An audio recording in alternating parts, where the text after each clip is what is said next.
21, welcome back. Average gas prices hit an all-time high of $5.02 per gallon last week. That's up a staggering 40% from $3.40 last December. The reason is simple. The U.S. oil and gas industry is linked to a vast global market, and there's not enough supply for our current demand. Today's Ag and Energy Insight will explore why analysts predict that the pain at the pump does not look to be going away anytime soon.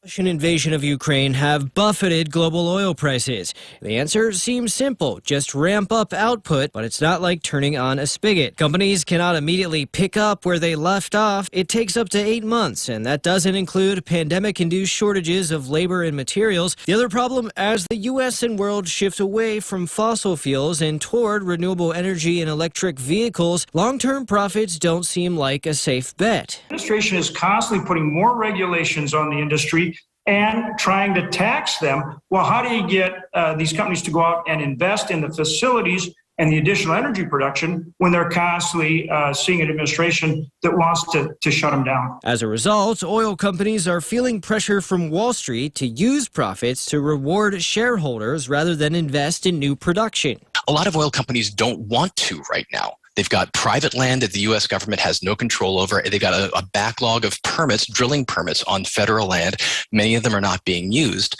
And the reason why is, well, frankly, the oil industry is telling its investors, we would rather be turning our cash back to you, our investors, rather than producing more oil. Even if production spiked tomorrow, it could not immediately be refined into gasoline. One of the bottlenecks is refining capacity, and they are expanding the refining capacity. But remember, when they make those investments, they have to recoup that investment over a period of time. And if the administration is saying, no, we're going to basically put you out of business, how do you make that investment? Since 2019, the U.S. has lost more than 5% of its refining capacity, more than 1 million barrels per day. Refineries have either shuttered or refitted to biofuels. Because of activist pressure, this ESG pressure or climate change pressure on refineries, they have shifted, because they can't get financing to increase capacity, they have shifted financing over to biofuels. Well, we don't need more biofuels. We need more oil. The trend has mirrored in the rest of the world with 2 million less refined barrels per day. And just like drilling, gas producers are reluctant to make the investments required to expand refining capacity. Biden's efforts to release millions of barrels per day from the Strategic Petroleum Reserve and his proposal to suspend a federal gas tax would bring consumers little relief.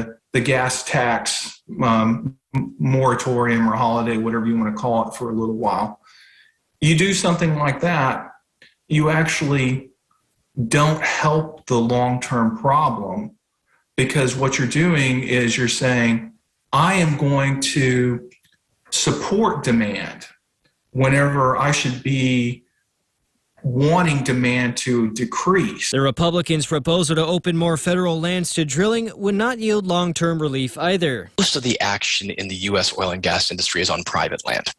That it's mostly, you think about Texas. Texas has almost all of its oil industry is on private land. And so, same thing in North Dakota. Most of a lot of the production in North Dakota happens on private land. And so this focus on what the federal government can do kind of distracts from what the oil industry can do. Instead, companies are using their record profits this year to reward CEOs and shareholders. We're actually enjoying high prices. We're generating cash. We're not drilling so much. We're saving money on drilling. We're generating dividends and share buybacks. So it's the oil companies themselves who are saying, look, we don't want to produce more right now. But at the same time, there is little incentive for companies to expand production, given the political and social pressure to wean the nation off of fossil fuels to slow climate change. The world needs more oil output today, but is calling for less tomorrow. That's a difficult needle to thread. According to AAA, the national average for gas is down 1 cent from last week. Yeah, just an ongoing conundrum with no just blatantly obvious solution. Right. And it affects everything. Everything and everyone, that's for sure. And definitely on a weekend like this.